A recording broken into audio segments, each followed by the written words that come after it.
Well, hello, Marnie.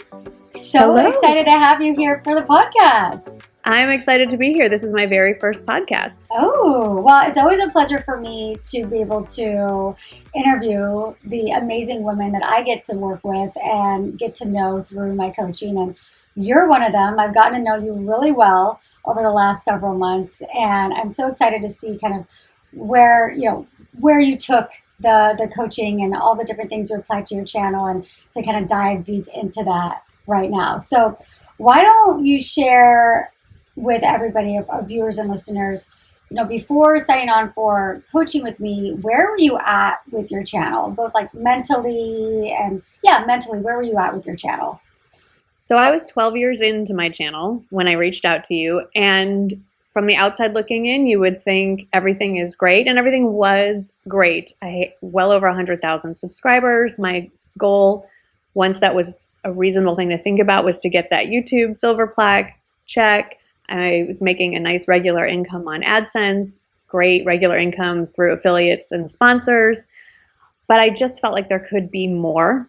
I was watching newer YouTubers fly past that 100K mark and then double and triple my subscribers. And for a long time, I kept thinking, well, pigs get fat, but hogs get slaughtered, and I'm happy to be a pig. I don't need to be a hog, but I'm competitive with myself. And I was noticing that my subscriber count had stayed about the same for years, and my views were steady or even declining some. So I knew I had a good core group, a community that I had built that I'm really proud of.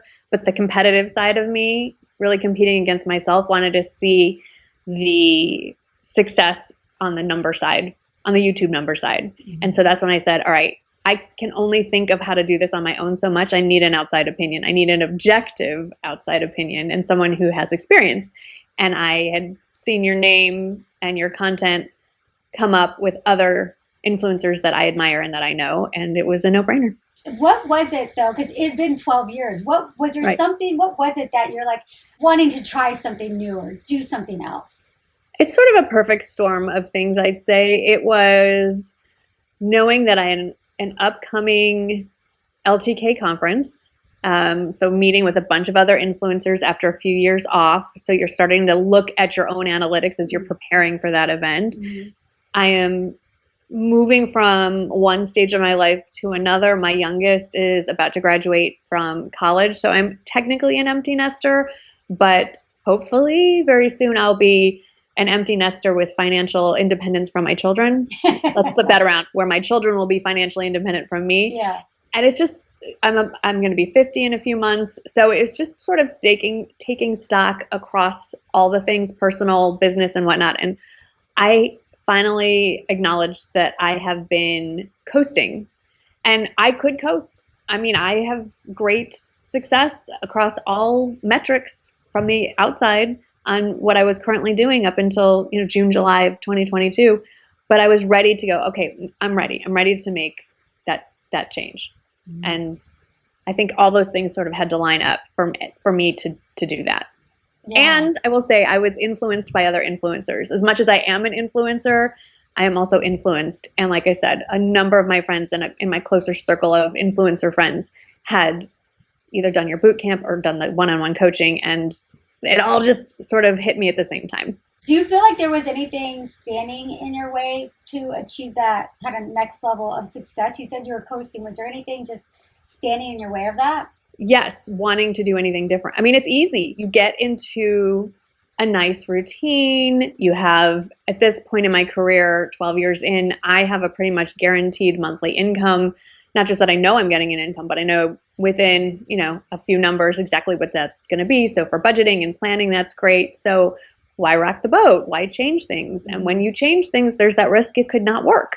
And obviously that we wouldn't be talking if it didn't work. Yeah. But all of those things. And then earlier I had reached out to you, I think about a year before or so, and I just wasn't really ready. I wasn't ready to make. Oh, I remember that. Yeah. I think it was during COVID, like kind of 2020-ish. Yeah. Okay. Right. Mm-hmm. And I wasn't ready to make that financial investment, but I also, weirdly, 2020 for me was the beginning of a huge ramp up in my business. My core audience is over 40. And while for years they've always said they've taken my recommendations, printed out my lists of recommendations, and then walked over to the mall and shopped there, suddenly when in-person shopping wasn't a thing, they converted to online shopping, and just my business just ramped up, my demand, so to speak. And so I realized, and I think I reached out to you right before the beginning of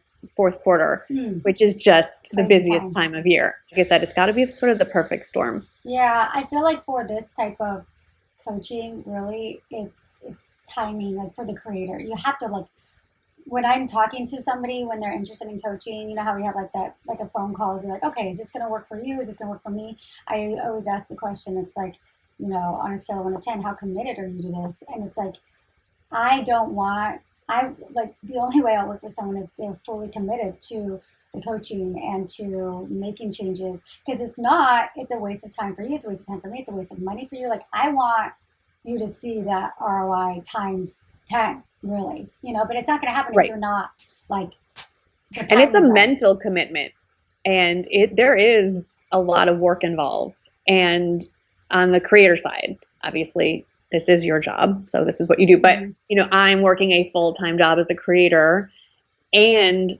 adding all the other work that is involved in working on myself and on my channel. And so you have to be in the right space to do that. I would obviously say it's worth it, but you need to be in the right space.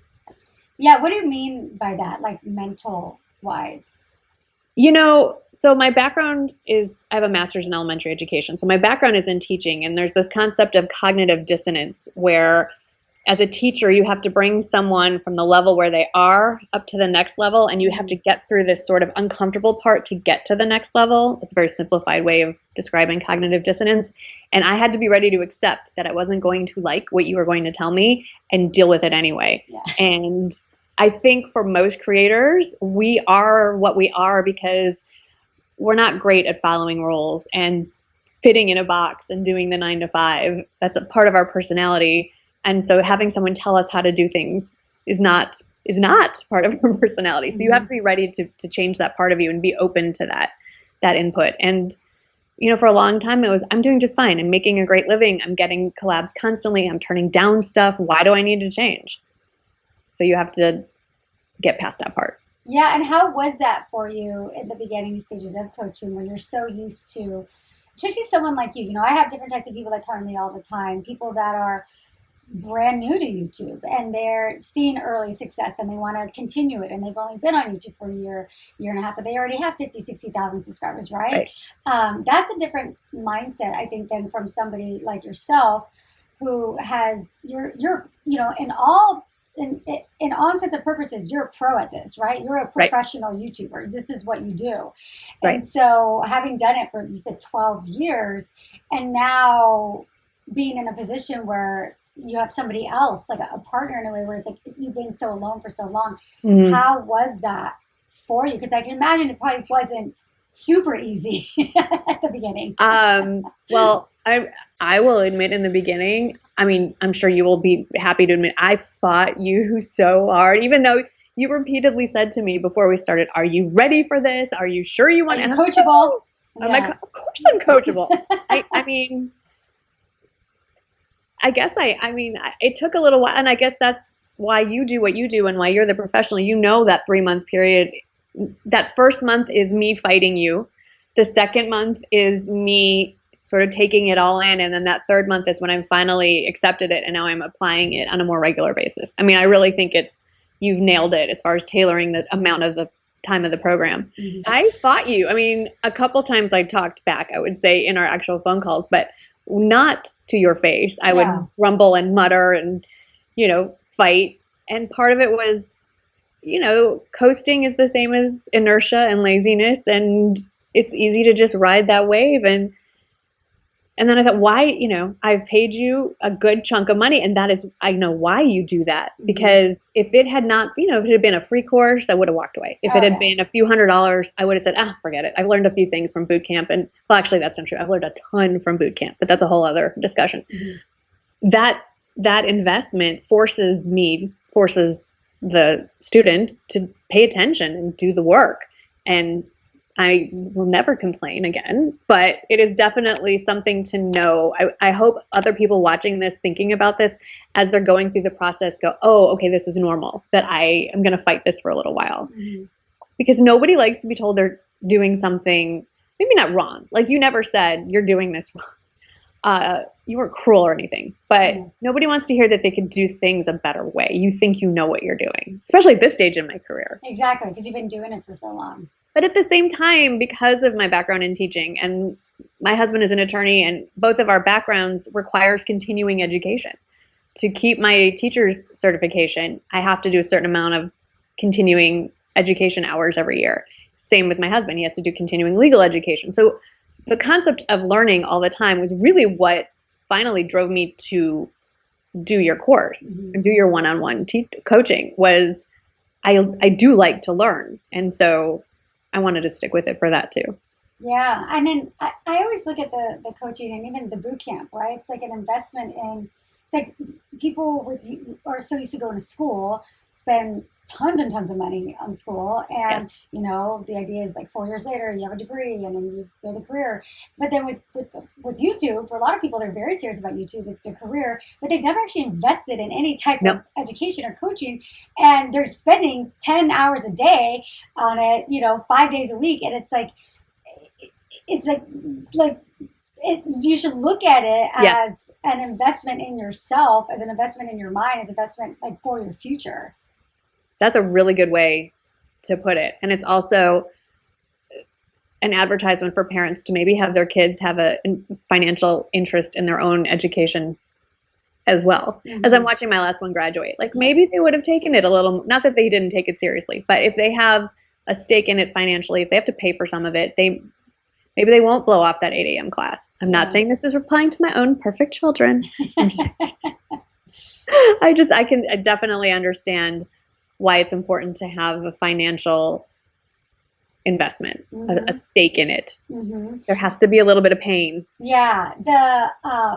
Someone that I admire a lot is James Wedmore, and he always says the transformation is in the transaction, right? Because that act of putting down money for something is it's another commitment. It's one thing to say to yourself, hey, I'm going to do this. It's another thing to put your money where your mouth is. And then you're like, I really got to make this work.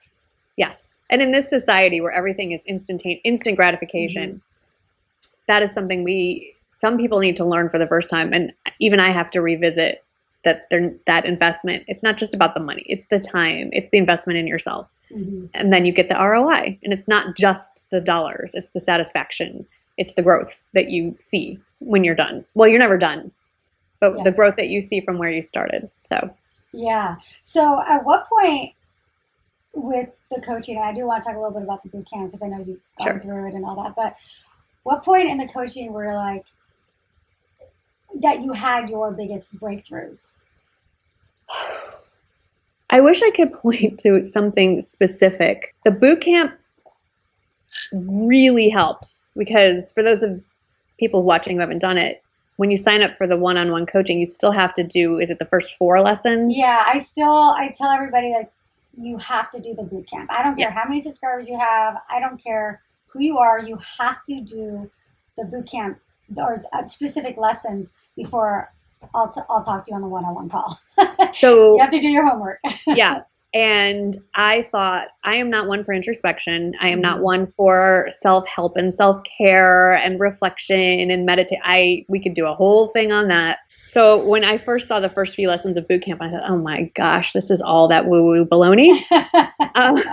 Californian. Oh my God. Okay. But it was the why. When I got to why are you doing this and who are you talking to, I had that first true light bulb moment. Like I just lit up and realized I have never really made it clear in my own head and to my audience who I'm talking to and why I'm talking to you guys. And I did make a comment, I think, about it in a video soon after that, but I felt different in front of the camera and I noticed a little bloop in the views and I thought, it's working. For whatever reason, this is starting to work. And so that was my first real big aha moment. I mean, the process of being with you and having you go through all those things, you can't replicate that it's very much, you are the product. And those one-on-one calls, I mean, yes, the weekly video reviews were very helpful, but it's that one-on-one stuff where you're right there getting to the nitty-gritty that when you're showing those numbers, it's hard to argue. So at what point did your channel start to change? Like that you started to see like, oh wow, I'm seeing it. This is working. Pretty quickly. When did we officially start? The end of June? Mm-hmm. Summer is a blur for a lot of reasons. Yeah, by July, I mean, mid-July, I was starting to see an uptick in all the green arrows you're supposed to be looking at. It's really important in anything. Someone could talk at you all day and show you how to do something. You have to physically do it to learn it. That's why I was always harping on my kids when they were studying. It's not just enough to read the book. You need to write the notes and physically rewrite them so it sinks into your brain. And for me, it was, yes, you could tell me all the things, but until I started putting them into practice, and I have this insane upload schedule of 3 days a week, Sunday, Tuesday, Friday. In 12 and a half years, I've missed one day, maybe two. Nobody puts this pressure on me. I've done this to myself. Mm-hmm. Now I'm thinking in my head. I would hear your voice in my head as I was filming, and it was getting in the way. But the only way to get through that is to keep going until my internal voice is your internal voice. We are mirrored in there. Mm-hmm. And I think that was when the process really started happening, is you take a moment to process, but then just keep going. Just jump in. Don't take a pause. Keep doing the work, and it'll just become more organic, more natural. That was when it started to click in. About, I'd say 4 weeks in is when it was less of an internal struggle. And I didn't clearly hear your voice because it was just in there in my subconscious at that point. Yeah. I don't hear voices, just and it's so funny because one of the things I always tell people, it's like my goal with coaching for everybody is that by the end of coaching, it's like you have my brain. Like my goal is to get your way of thinking, is to transform your way of thinking so that it's more strategic for the growth that you want. And I never say, I was like, I never give people like numbers. So people are like, well, I want to grow X amount. I'm like, my goal for you is that, like, it's the whole thing of teach a man how to fish and they'll be able to eat forever versus giving them the fish, right? If I say, okay, great, my goal here is like we want to grow like 10% in 3 months and whatever, it's like, well, so what? Then afterwards, then you're still stuck, right? I want it to be so that you got my brain, and now it's like off to the races, and then you can go off and conquer the world and achieve all your goals. So because this isn't a 3-month thing and then okay, you're good. This is, I've learned the skills. I will continue to apply and refine and change and keep this going as long as YouTube is a thing for me, which hopefully will be a very long time. I think so. You've been doing it for a long time. You're not stopping now. So I'm so tired. So let's talk numbers a little bit. So, like I said, I always want to set the stage for the people that sign on with you for the boot camp and for coaching. Like, I'm not here to say, oh, you're going to do the coaching. I'm going to guarantee you're going to get X amount of new subscribers. You're going to get X amount of new AdSense. No, I can't. So, you just can't, because I can't control what you do. And, and you can't control YouTube. Nobody knows really how YouTube works. Yeah, exactly. For you, numbers wise, what happened? Well, okay. One thing I fought you on hard was how I titled things. Yeah. You like, I'm going to use a word you hate. I hate. I just can't think of a better word. You like more the clickbaity, the catchy, attention grabbing title. How about clickable? Okay, we can do that. And I am very provocative. Provocative is good. Yeah. We'll go with provocative. Mm-hmm. Okay. That is not my personality. Mm-hmm. And you say provocative, I say cringy. Mm-hmm. Like that's how I think in my head. And I have made my career on being very straightforward, very matter of fact. That may have hurt me in some ways, but that's just who I am. And that's the only person I can present on camera. So I fought you really hard on that. And I remember many a call when you said, did you go back and change the title of that? That is not the title we talked about. I called you out on it, huh? And I fought you on that. And then in October, early October, I finally said, oh, the heck with it. Let's just do one. I mean, what's one video out of 12 a month, right? Mm-hmm. And I did how not to look frumpy, that word frumpy, and how to get out of a style rut or something like that. I don't know. And I thought, if I get 20,000 views, that would be amazing.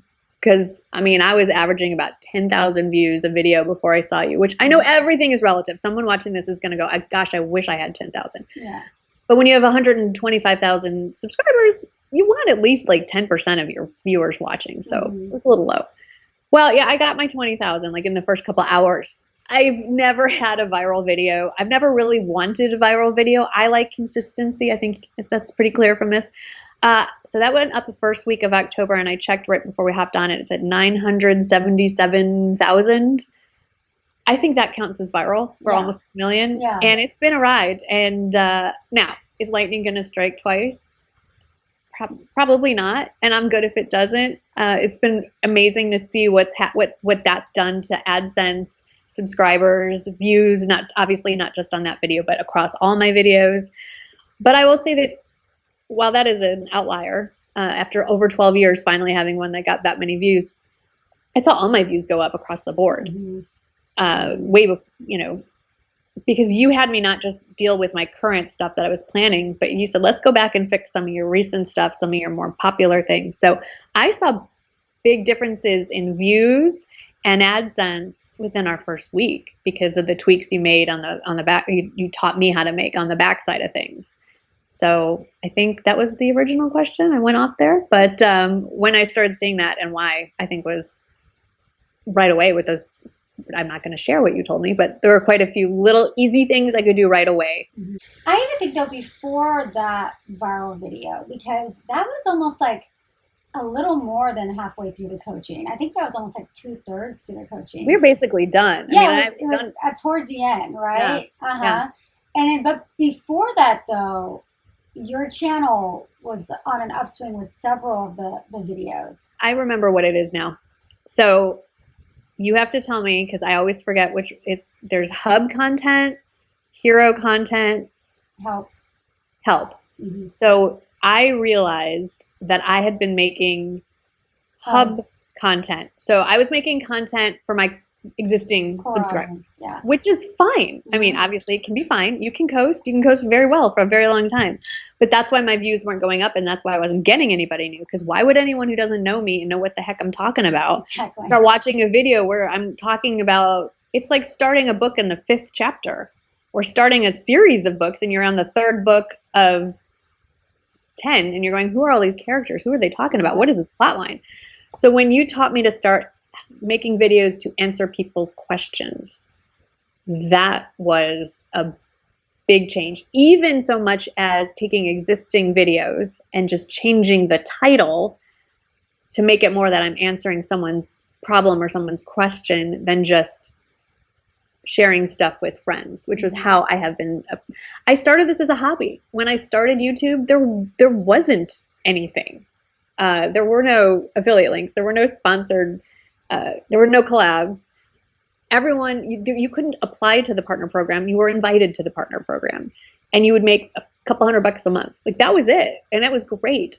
It was you who taught me how to change my mind frame from a hobby to a business perspective.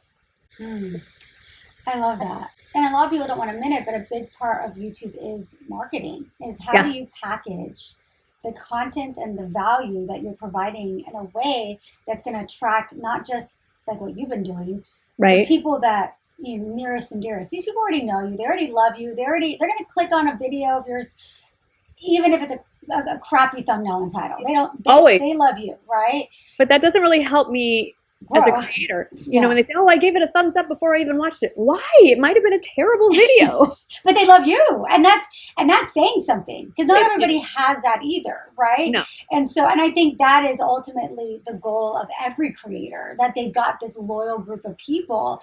But at the same time, coasting and just being comfortable, you're like, I'm not getting exposed to new people. And then you have to think you're doing you're doing those people a disservice, right? Yes, By being that's what stuck. finally, that's what also clicked is, yeah, they're loyal and they're showing up for me.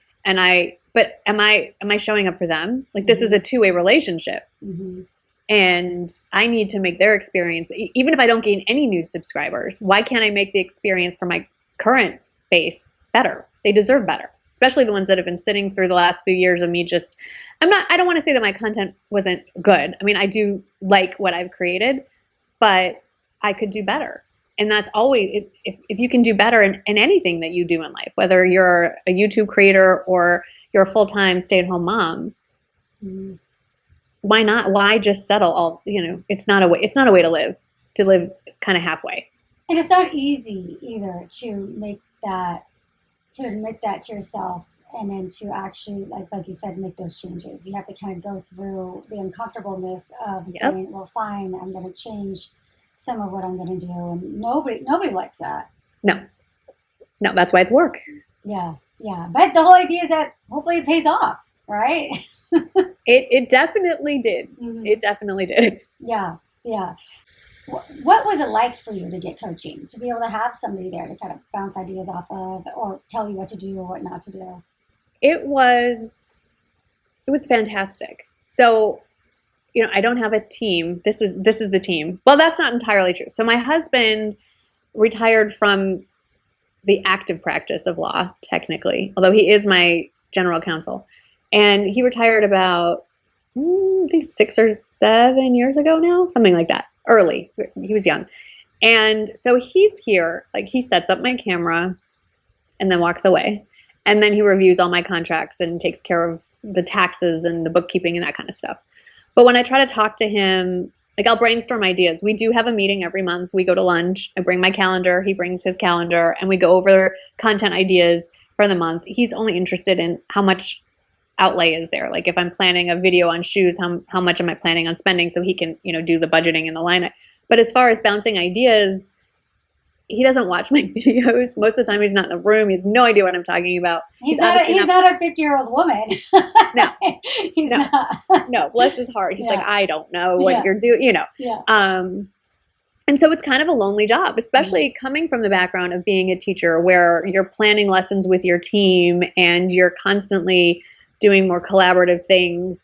Being a creator is a really lonely job. And I do have influencer friends, and we do talk about different things in the business, but the ideas part, we don't always share. I have shared a couple of ideas and I've had them flat out stolen. So, you're a little leery. And so this was fantastic. If for nothing else other than to just, how we would go over upcoming content ideas and then flesh out titles before I even filmed was huge. I mean, I never thought to think of a title and what the thumbnail should look like before I sat down to film. I always did it after the fact. Like I'd take a screenshot after and be like, what should I call this? It was amazing. Like that alone is worth the coaching. Yeah, I love that. And what helped you most with the coaching? I mean, I will say it's the planning part. It's the sitting down and not just the general content, but what is the title going to be? What do you want in that thumbnail? What are you going to say? Now, I don't write out a script, but I'm about to film a video, funnily enough, on my YouTube experience. We're doing story time, something we talked about. And I have, I've got all my stuff written out. I've got all my, all these things. So I'm not just babbling like I'm doing right now. And it made for a much more focused experience. It's easier for me to edit because I am the video editor too. So it streamlined in some ways that process. It made the sitting down much more effective because I'm not just going, what am I going to say next, and have 10 minutes of dead air. So if I could pick one thing, it's your concept of planning in all ways before you sit down in front of the camera. Sitting down in front of the camera is almost like an afterthought at this point. It's all the stuff that leads up to it that makes it a better experience for me, both in front of the camera and behind the camera, and hopefully for my audience. Yeah, definitely. Was there anything else that you really loved? The bootcamp stuff. Because yes, the bootcamp stuff obviously helped me formulate it. But again, until I talked it through with you, it didn't really sink in and get refined. Mm-hmm. So I do recommend the boot camp highly. But to really have it crystallize and sink in, you have to talk this stuff out. And I did try talking it out with my husband. Oh. And he's like, no. And it is a very weird job that we have, and very specific. Mm-hmm. So yeah, no, that was again, the interaction part, the back and forth. Yeah. I love that. So it's so cool, because when I was looking at, before this call, I was looking at your numbers, and I always like to do that, because for me, it's, I like numbers as well. As much as it's funny, because you say like, oh yeah, you're in California, the woo-woo stuff, but I'll be honest, I'm also not. I think you and I are very similar in personality. Like, we're very direct, we're to the point. And I personally, for myself, I don't love that introspective stuff. I'm like, let me just do it, right? But I've realized over the years how important it really is. And it's usually the people that don't love it and don't want to do it that need to do it the most. Right. And so it is interesting, like, hearing you say that, because I resonate with that. But at the same time, doing this for so long with so many people, I know how important it is to, like, really take a few steps back, and I always have to take a few steps, have to slow down and speed up, right? And I always think about that kind of stuff as slowing down, because you've been go for 12 years. Have you even sat down to think about any of this stuff? You can't. I mean, unless something like your coaching forces you to just put on the brakes. I mean, even right now, in the back of my head, I'm thinking about the collab deadlines I have and how much I have to edit, and the comments that are popping up on the screen on my phone just out of the shot. Like, it's your brain's always going. That hamster wheel never stops. Yeah. So, but it is important. Yeah. Somebody like me to tell you, do it. Mm-hmm. Do your homework. You paid me to tell you what to do, so do this. Yes, that's what you need. Yeah, you're a good student. So it's amazing, because when I looked at I compared the time before our coaching to the time from our coaching to now, you had an increase of 3.5 times the number of views. You grew 40,000 subscribers in the last 4 months, which is insane to think that. Crazy. You were at 120,000 or 130,000 after 12 years, and you grew 40,000. It's a third, basically a third of my audience in a matter of months. Yeah. And then your revenue, your AdSense revenue, I don't know about any of your other revenue, but your AdSense revenue increased over 4 times. Like, how does that feel to have those kind of numbers? Because I don't tell people, hey, we're going to do this. I almost like downplay it. I'm like, I don't know. I just want your mind to shift, and I want you to have the tools necessary to make this a long-term career. But how does it feel now, hearing those numbers or seeing those numbers? It's nice, because it's a concrete validation of that I'm doing something right. Mm-hmm. I mean, as much as the intrinsic, oh, this feels nice, and the warm and fuzzies, getting that concrete, like, people are voting with their wallet, they're voting with their time. It's amazing. And I will say, like I said, almost 12 and a half years of doing this, kind of nice to get that little boost to maybe do it another 10, 12 years, or however long people want to look at my face. So no, it's fantastic. But at the same time, because there's this pressure now that I'm putting on myself, like, I got to keep this up. I got to not just keep it up, but keep going up from here. And it's my husband who keeps reminding me, we were good before. So just enjoy this, like, have fun with it. If it all goes back to how it was before, that was still great. So don't feel like you have to be chasing that high, chasing that viral video, because you see a video get 977,000 views, and then the next video only gets 55. And I'm going, wait, whoa. What do you mean only? Like, before the coaching, what were you getting on average per video? Like 10, 12. So the baseline is higher. Right. Mm-hmm. But, so it's a little bit of a mind adjustment, So, but yeah, I mean, and I remember when we first started, because my commissions are really good. I mean, I've been with Reward Style, which is now LTK, like to know it, since almost the inception. And I've been a top 200 Reward Style influencer. This was my 9th conference. When we did the conference, they actually, at the opening ceremony, asked everyone to stand up. And then she asked everyone to sit down. And she got, is this your first time? Sit down. Second year. And by the time she got to, have you been here 9 times, in a room of like 500 people, it was just me and one other person standing. So I've obviously been very successful on the financial side from the commissions. And I fought you because I said, well, every year gets better. What more do I need? I don't need any more. And you said, well, if there's more eyes on your videos, that may correlate to higher commissions. Yes, yes, yes. All those numbers that you said and the 3 times and all that, that's definitely been reflected in the commission side as well.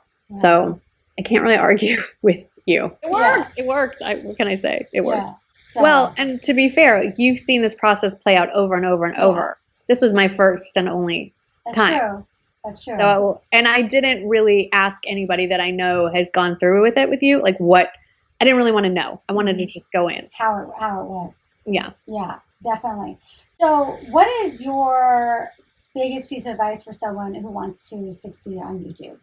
Do the boot camp first. I feel like if I had, it wasn't even an option when I first started, but now this is a business. YouTube is a business, and you need to approach it like a business and do the boot camp, go in with a plan, have a set concept of boundaries, and know what I do always tell people, and this isn't going to change, is know YouTube.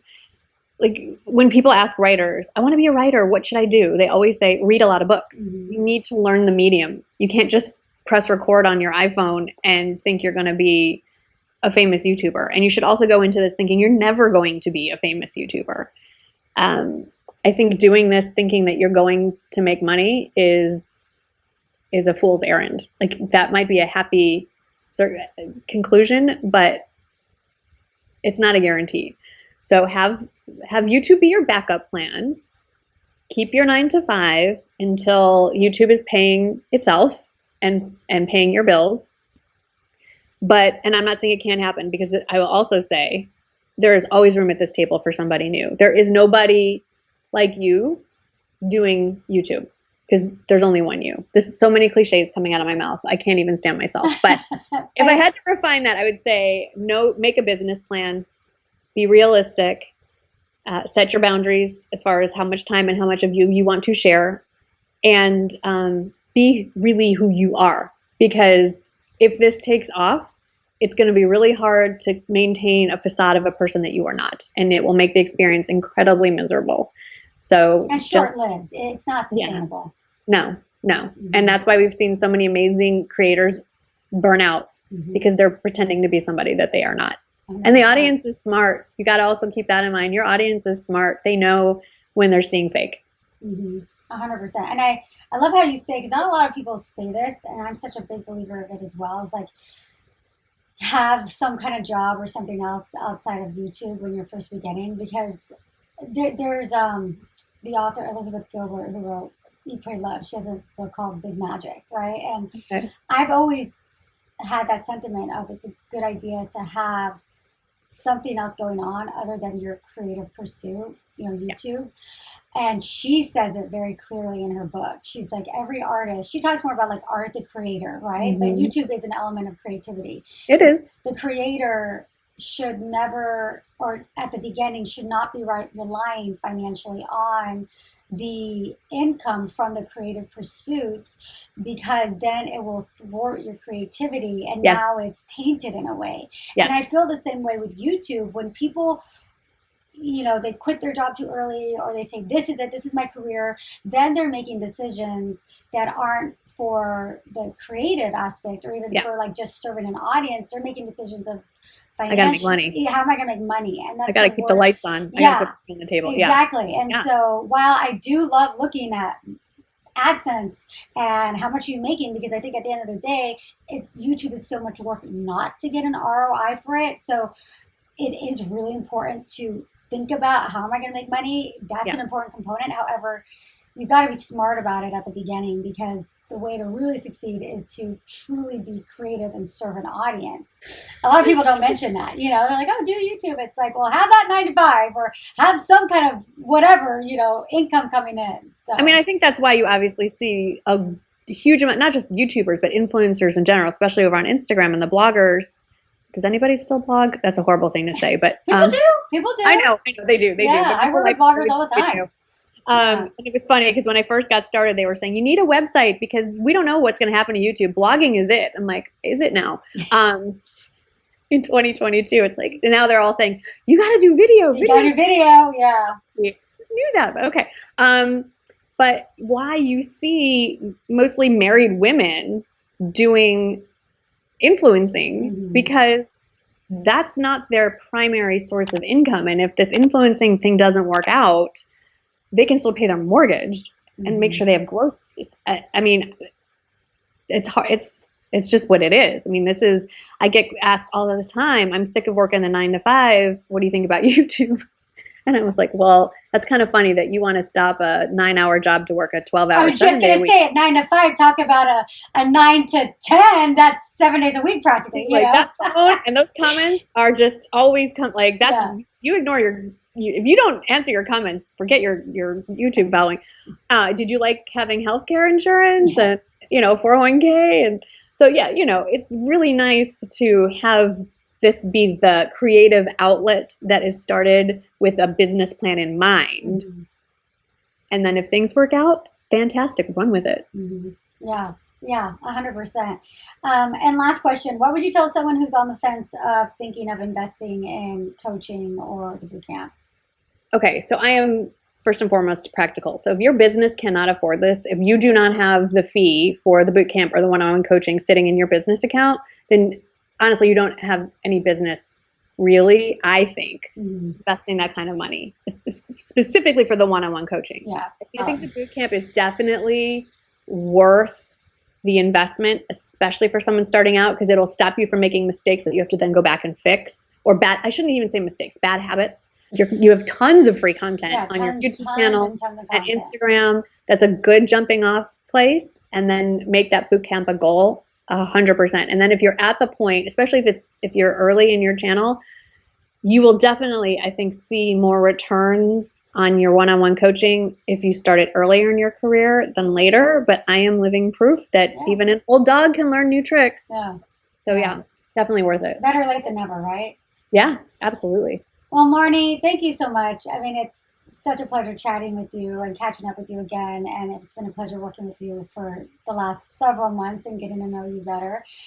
For people that aren't familiar with you and your channel, where can they find you? Great question. So my channel name is Ms. Gold Girl, MS Gold Girl, because back in the day we didn't share our names, it was all anonymous. So I'm Ms. Gold Girl on YouTube. I'm Ms. Gold Girl on Instagram. I'm technically Ms. Gold Girl on Facebook, but I never look over there. So if you really want to get to me, send me a DM on Instagram, and I'd be happy to have you join our little family. Awesome. Thanks, Marnie. You're welcome. Thanks, Erika. Bye. Bye. I hope you enjoyed that interview and you learned a lot from it. Now, if you have a YouTube channel or considering starting a YouTube channel that you're serious about growing and you want the best of the best when it comes to personalized feedback, advice, and up-to-the-minute YouTube strategy, then consider my Zero to Influence YouTube Bootcamp for Women. I have been running this bootcamp since 2018, and we have hundreds upon hundreds of very successful students that have gone through the program. And I can go on and on about the YouTube bootcamp, but I want you to hear it directly from some of the women themselves. I feel so lucky that I got to do Erika's bootcamp. Before I joined the bootcamp, before joining Erika's bootcamp, my channel was all over the place. I didn't know what I was talking about. I would hear people say that I need to find my why and my voice and my audience and understand my target audience, but I never felt like I really understood what that meant. Erika helped me come up with YouTube video ideas. She helped me with consistency. She helps me to interpret my analytics. I started with 12,000 subscribers and now I have over 50,000 and it is growing rapidly. My channel has grown almost 100,000 subscribers. I definitely wouldn't have gotten to this place in such a short amount of time without Erika's bootcamp. What makes Erika special is that she has been talking to and analyzing YouTube channels for years, and that has given her this bank of knowledge to pull from. I'm constantly asking her questions about YouTube. I'm asking her advice about my YouTube channel. Taking the Zero to Influence YouTube Bootcamp was one of the best decision I could have ever made for myself, for my channel, for my own personal growth as a human being. I could not be happier. I love that it has reinvigorated me in such a beautiful way. So I am so happy that I've joined. You're crazy not to hire her. Get on it. All right.